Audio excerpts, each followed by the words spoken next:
Good afternoon, everybody, and welcome to the webinar around Lifetime Skills Guarantee and our digital offer. My name is Lisa Gonsalves, and I'm a Business Development Manager within NCFE. And I also have my co-presenter, which is James Lane. Hello there, my name is James Lane. Yep, absolutely. I'm the Sector Manager for Digital Creative and Design here at NCFE. I'll be talking to you in a little bit about some of the qualifications that are included, and I'll be here to field any questions you have in that regard. So I will be taking you through the funding elements of the Lifetime Skills Guarantee, and you can see on the first slide there what we're going to be covering. So we'll be looking at Lifetime Skills Guarantee, what opportunities that will bring you as organisations, and then James will be doing the focus on the eligible qualifications, and then we'll have the question and answers after. Can we have the next slide, please? So in terms of the Lifetime Skills Guarantee, you can see different points on the slide. So predominantly any adult that's aged over 19 who doesn't hold a level 3 qualification, which is equivalent to a certificate or diploma, A-levels or higher, can access lots of funded qualifications at level 3. It was put together for a long-term commitment to remove age constraints and financial barriers for adults looking to try and gain their first level 3 qualification, so that they're able to then access training to progress them in their employment or non-employment, to be able to progress further in their career path. There are 400 different qualifications that have been identified to help the adults improve their job prospects and address skills in the economy, delivering a wide range of skills in many jobs and sectors. At NCFE, we have 36 listed qualifications, of which we will be able to give you at the end of the webinar. And from the 1st of April 22nd, eligibility for the National Skills Fund Level 3 adult offer will be expanded. So it will now, obviously, it does include those on a low wage or those that are unemployed. Next slide, please. So what would it bring you as an organisation? So basically, the Lifetime Skills Guarantee was there and designed to help people build their career path and also for our economy after the pandemic. It's part of the government's plan for jobs, and it's there to help transform the adult education system. Help people of all ages, so say over 19, to attain the skills that they need to get the jobs that will support the business, support them, and develop the need to fill the skills gaps.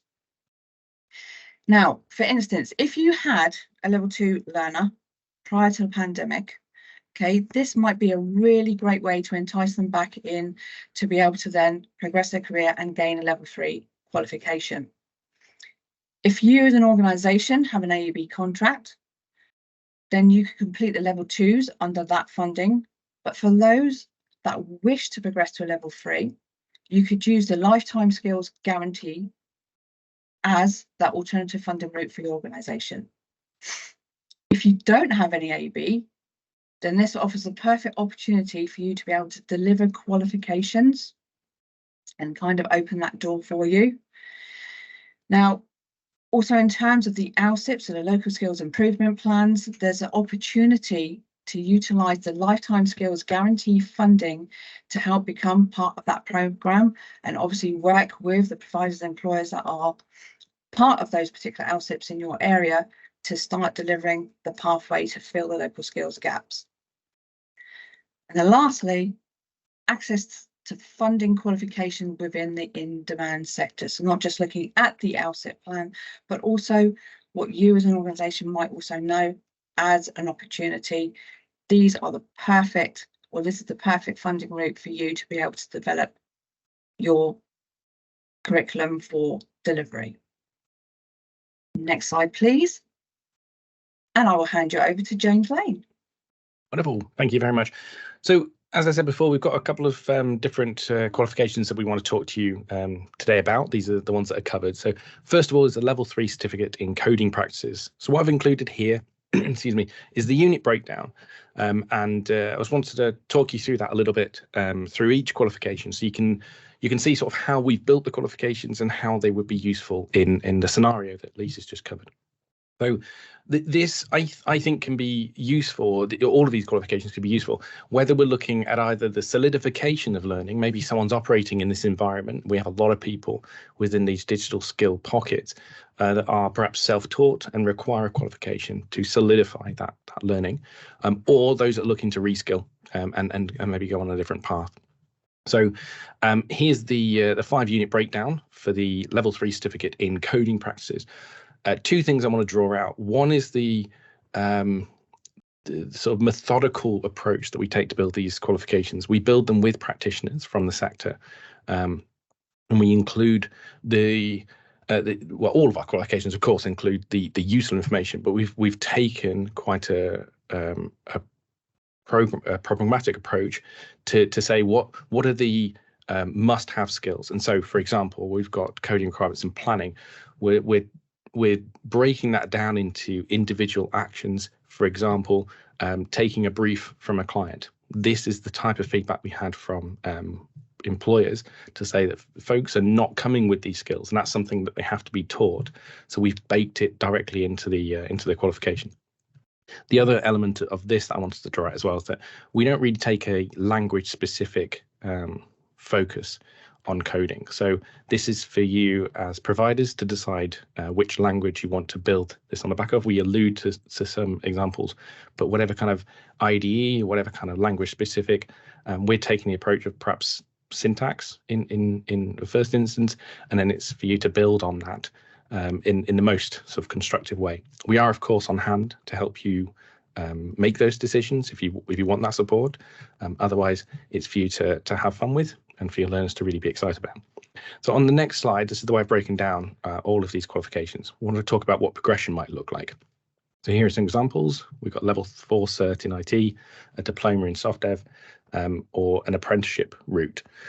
This is not an exhaustive list by any stretch. We've just sort of put down a couple of ideas, and you can use this to potentially talk to would-be learners as to what that next step could look like.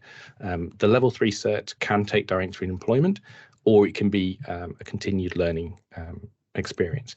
And on the next one, I've included what those career pathways might look like. Again, very much not an exhaustive list, but just some options. So the software developer or software engineer is a fairly self-explanatory one, but I've also included in a couple of these the potential for full stack developer, and that's because I think it's probably the most relatable skill that I think a lot of learners come with the expectations that this is what they want to do. They won't necessarily know that's what the job's called, but I'll explain a bit more on that in a little bit. I've also included a quick glance look.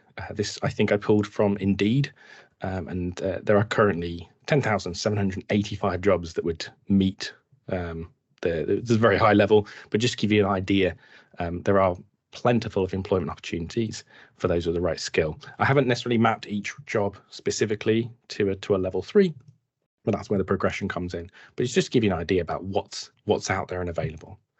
So the next qualification we're going to look at is a level 3 in web design. So we take a very similar approach because they're actually sort of shared DNA, if you will. We're understanding the environment you're going to work in. We do then take a first approach on HTML. We do cover CSS, and we do touch on JavaScript. But outside of that, there's obviously different languages you can build on top of this. And that would be your choice as to depending on what the learner would be most excited about and what your skill set is within your delivery department. But we still take that methodical approach to building these qualifications, and again, working with practitioners. This is quite a fun one for us to build. And on the next slide, we've got the progression, which is taking a couple of different routes. You could go into graphic design, and obviously you're looking at potentially a front-end, back-end experience. There's a UX, UI element to this as well that we'd like to think would be baked into the sector, and that's, again, certainly the feedback that we had from the stakeholders we worked with. And then we do have a level 4 award in programming, which has 4 optional units, or 4 chosen units, sorry, to add in that language specific element. So these can all be the next logical step, again, if the learner decides that's the way to go. And on the careers, we've got web developer and web designer, again, fairly self-explanatory. And I've broken down that front-end developer role, and again, added in the full stack. So we're starting to see that flavor built from the coding and from the web experience. We're starting to see that picture of full stack developer coming to life. And on this one, interestingly, a smidgen over 3,000 jobs. This is just really again, a very light look at it. Please don't read too much into the number of jobs, and it was only from one web service. But I just wanted to give a picture. So our next step on our qualifications, excuse me, is that user experience, user interface. Sorry. Again, we've broken it down into these individual units. Excuse me. And we wanted to introduce this as a separate but important step, because sometimes I think UX gets merged into other things, which is different from seeing that UX belongs in other areas, which I do absolutely agree with. But sometimes there's a discipline that can and should be brought out, and that's really what we're looking to achieve within this qualification. The progression options. We've got we've taken a slightly different view on this one. There's a couple of different ways, and we've worked with some HEIs to build what that progression option could look like, and that's why you're seeing a slightly different flavour here. We've got the diploma, we've got an MSc, and a couple of BSc BAs, all within the same discipline. But this is what we're hearing specifically. Higher education institutions wanted us to factor this in as to what that progression journey could and should look like. Again, not an exhaustive list, but just give you an idea about what's out there.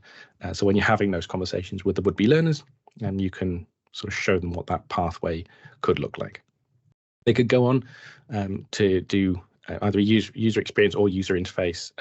In this context, we're sort of combining the two largely, and there's a smidgen over 1,500 jobs currently. There were a lot more jobs where the skills were blended, but I just wanted to focus on this as a specific discipline. So we're looking at a little bit less than before, but definitely an upturn in what we've seen on previous years. So it's an exciting opportunity for learners to get in on this, I suspect. So our next qualification is our certificate in data. Excuse me. Now, the first unit we've covered here is the sourcing of data, and that really came from feedback from a couple of our employer stakeholders that new recruits for them, not necessarily as a result of this qualification, but new recruits that have come from a different pathway, we're really struggling on how to source data, specifically from a credibility perspective. Of course, there's many examples of this, but this is a really good highlighting point of that kind of garbage in, garbage out mentality of if you're starting with all the wrong information, you're not going to have the right information when you go to the next step. So we've we've included that right at that beginning part to help learners understand where that data should come from and how to validate that and look for credible sources, and also how to check the integrity of that data. In the latter part of that journey, we're touching on the management and distribution of data. And while we haven't necessarily called this out as a specific unit, I think there's some really interesting conversations that have gone on around this about the ethics of data, and particularly when you're leaning into that kind of big data lakes type territory. It's what we should be doing with data. It's a really interesting conversation that we're having with prospective learners, and some really challenging questions that they're asking, which I would expect you to maybe be fielding that same kind of thing. So if that's an area you want to explore a little bit more, then I'm happy to take that conversation offline, and we can support you with that as well. So the progression in here, we've got the certificate into digital support, linking that data into the broader digital sector. Excuse me. We've got level 4 award in programming. So I mentioned this award before. Python is one of our units within that, so they can specify into that data-rich language. We've got the level 4 diploma in data analyst that will become, I believe, the HDQ, and then we also have a cybersecurity engineer, soon to be HDQ level 4 diploma as well. So the jobs Data analyst, again, self-explanatory. Data technician pulls from a similar discipline, and broadly sort of data support. And I found just under about 11,500 roles that touch on data territory. So it's a massive growth industry, one that hopefully your learners will be very excited about. So it's a really good option to talk to them about, and those are interested in going there. You can go lots of different routes. We're having some really, I know sounds incredibly nerdy, but we're having some very exciting conversations with, I'll say, retailers that you are almost certainly aware of, so high street retailers, around what they're doing with data. And that's a particularly exciting and arguably creepy thing that happens with data, but we'll maybe get into that some other time. But the richness of data analysis is really cool. And I think finally on our qualification journey is the cybersecurity practices. Now this is one that is fairly new, and we're really excited that we've managed to keep this as fresh as possible. We still take that introduction approach to it, so understanding cybersecurity principles. We really found that's really important, that learners understand exactly what's happening within the cybersecurity world, and how it's not perhaps just activities that take place in a dark room with a hoodie wearing hacker. Although that is quite often the reality, but it's not the exclusive reality. You know, there's lots of other parts that are more exciting. There's lots of parts that are maybe less exciting. We really felt it was important to understand exactly what's involved, and that's something, again, hopefully you've heard as a common thread that we work with our stakeholders on when we're building these qualifications and when we're validating these qualifications, to say we must represent the reality, and then students and learners are most likely to be prepared for that employment if they go direct into it as a result of this qualification. Excuse me. We've touched on testing and a couple of other breakdowns there as well. And the progression, we've got the digital support we alluded to before, we've got the data analyst HTQ, and of course the cybersecurity engineer HTQ as well, that are currently level 4 diplomas. Taking these either progression options or indeed potentially as just a result of the level 3 certificate, the job options or the pathway career options could be the cybersecurity analyst, security engineer, and a SOC analyst. Again, there were many other roles that I could find, but these seem to be, broadly speaking, the three that I could categorize them. Interestingly, and somewhat surprisingly, there was only just a smidgen over 1,200 jobs currently. But what I did find is I was searching specifically for cybersecurity, and if I broaden it out to just cyber or elements of security, it did go up quite a lot. But I didn't want to overinflate. And again, it was just really a dipping our toe in the water to give you a rough idea. Cybersecurity is absolutely something that we're hearing a lot more learners talk about, and it's a really good option, particularly for those that are looking to reskill, maybe coming from a different sector. Is one that we're getting a lot of interesting conversations with would-be learners about. So that's our sort of journey, as it were, through the qualifications that are relevant or included. I think it's a good option for us to stop now, whether you've got any questions for either myself or Lisa on anything we've heard today, or anything that you wanted to know and we haven't necessarily covered. Now's a good chance. And I believe we've got the chat open if you want to type it in there.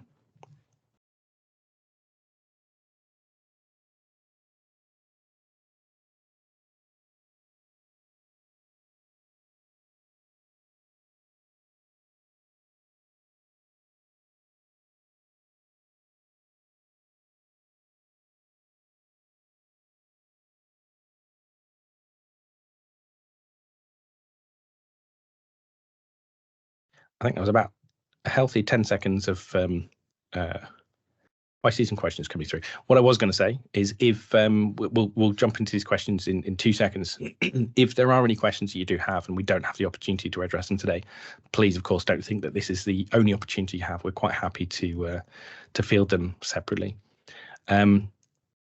So this, I suspect, is a question for Kim. From Kim for Lisa. Can you explain more about how the funding works, please? Hi, Kim. Yes, of course. So as explained on the slides, so the lifetime skills guarantee, it's one of those funding elements whereby you can utilize it alongside your adult education budget. Like I said on there, you can utilize those for like your level 2s, etc. But this is really a really big government program in order to help organisations be able to utilise a different and alternative route to support those moving into employment. So the Lifetime Skills Guarantee basically works alongside of the adult education budget. It gives those learners the opportunity to do level 3s, which are fully funded. And following this meeting, I can follow up and I can send you some links which will give you some more in-depth information about that funding, if that would be helpful for you.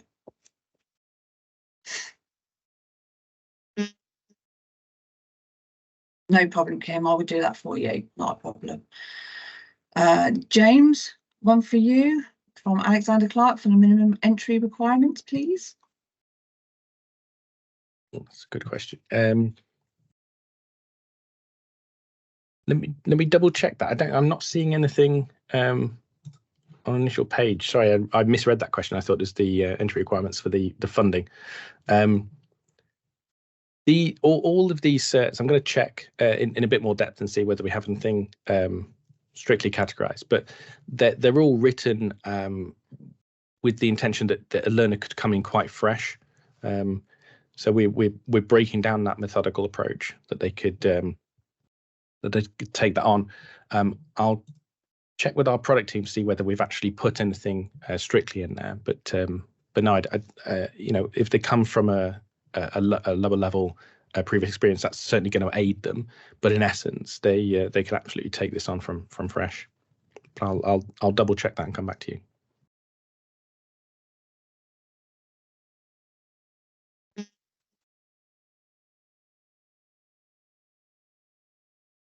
So Claire, in answer to your question, I believe the AB in the past has been underspent by quite some way. Therefore, it's any particular advantages of utilising both funding streams or prioritising LSG if already using may be.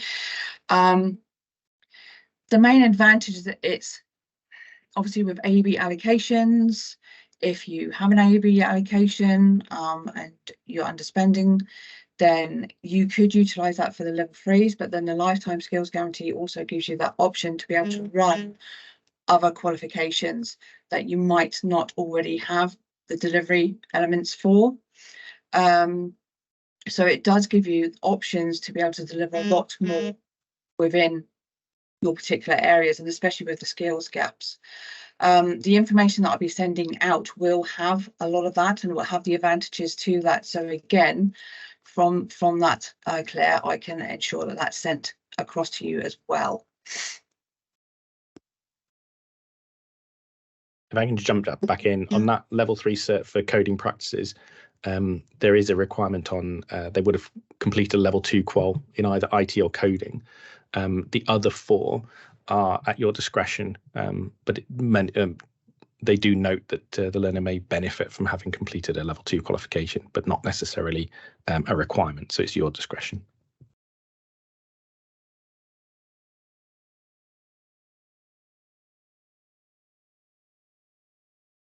Picking up Alexander's other question, the qualifications can be delivered as modules. All of the qualifications in theory can be unitized. I think we just need to know a little bit more about what the intention was there, is whether they're going to be combined together to produce something new in essence. But we do unitize those qualifications. So certainly from a teaching perspective, they could be, yes.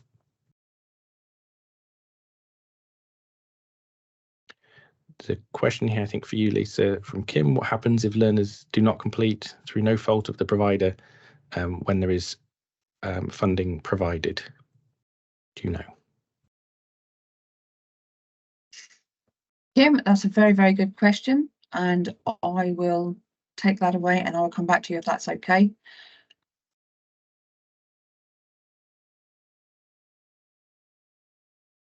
And I'm just going to loop back to Alexander's question because we've got clarification on that. That was a question of combination. If you can pop me an email and just help me understand what you're looking to combine, I can give you a more specific answer. I'll put my we can include my details when we send out the the follow-up information, but it's as with all people at NCFE, it's first name, last name. So James Lane at ncfe.org.uk. I'm happy to pick that up and have a chat with you about that.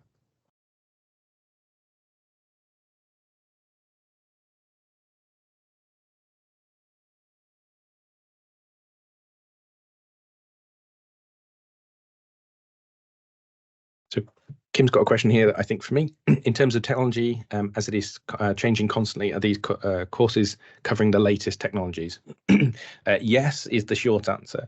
And just to expand on that briefly, if we take coding as an example, we don't take that language specific focus, as I mentioned. So we're not saying that it needs to be taught in a specific environment, the IDE, or a specific language. So it's kind of self-adapting in that context. But what we aren't looking at in, again, to use coding as an example, is we're not really allowing, sorry, that's the wrong use of the term there. We're not really taking into consideration things like Copilot because it's a supportive technology.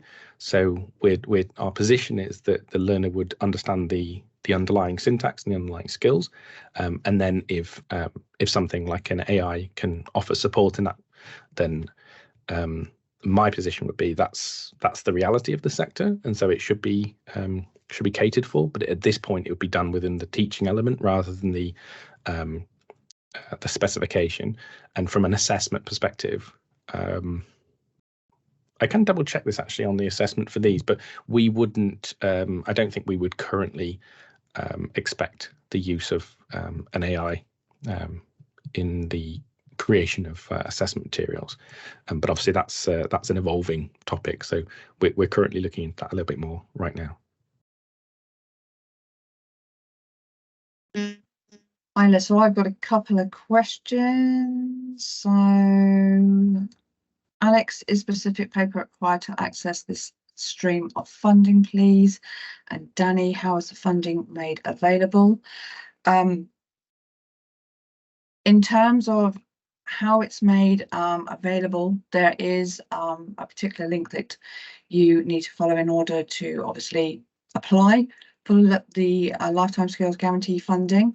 And again, that will be on the information that I send out, so it'll have all those links on there. And Alexander, in terms of the paperwork that you're going to need, I'm just looking at the link that I'm going to be sending out, and there is a link there, and also in order to tell you exactly what is needed. But it's not, you don't have to do War and Peace, as in like the AUB funding, etc. It's quite nice and streamlined. So I'll make sure that is sent over to you as well, Danny and Alexander.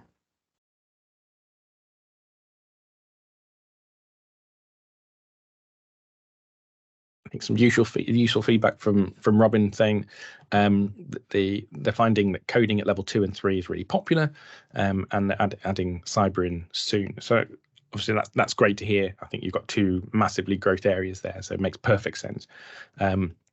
And absolutely what we'd expect to see with coding being very popular. It's absolutely one of those, as I refer to it, one of those sexy subjects that it's very relatable for someone coming at it from a lay position. So makes perfect sense, and I think you'll find that the same is true for cyber as well. So really excited for what you're doing there, and as always, do let us know if you need any additional support with that. Alexander, are the qualifications age related? All of the level 3 certs are 16 and above from a qualification perspective, but I think Lisa alluded to the fact that the funding's available for 19 plus. So if it's a qualification related question, 16. If it's funding, then 19. It's 19 plus, yeah.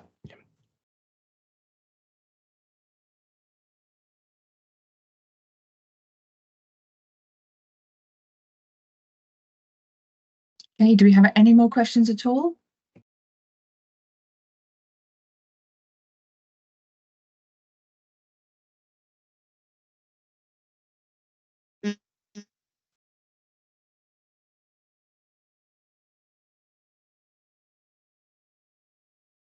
Yeah, the funding is for 19 plus. Alexander.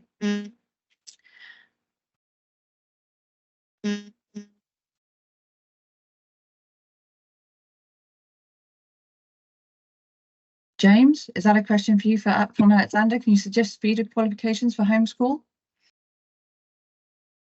Can I look into that and come back to you? I need to research that a little bit more. I don't know off the top of my head.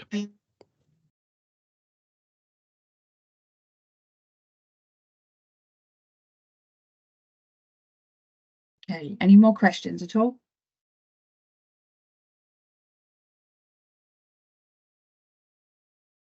No? Okay, well, thank you for attending the webinar. Oh.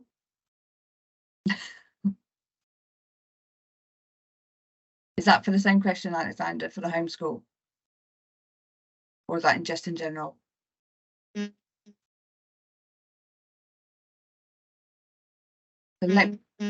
Just in general. All of the GLH requirements across the range are between about 150 to 180 hours. So obviously, depending on there's other factors to consider into this, but very realistic to teach over a year. I would say it very much depends on what else they might be doing at the same time, or if anything. But I think probably as a guide, we tend to say level 3 certs over a year.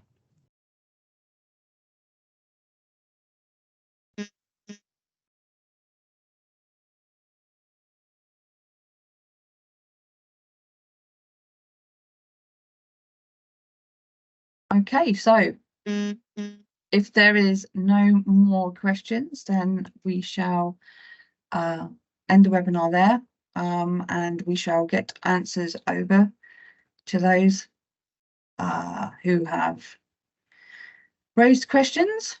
We will get those over to you, and obviously the webinar will be able to be watched as it's being recorded. So again, thank you for attending, and if you need any further support, please don't hesitate to get in contact with us. Thank you. Thank you.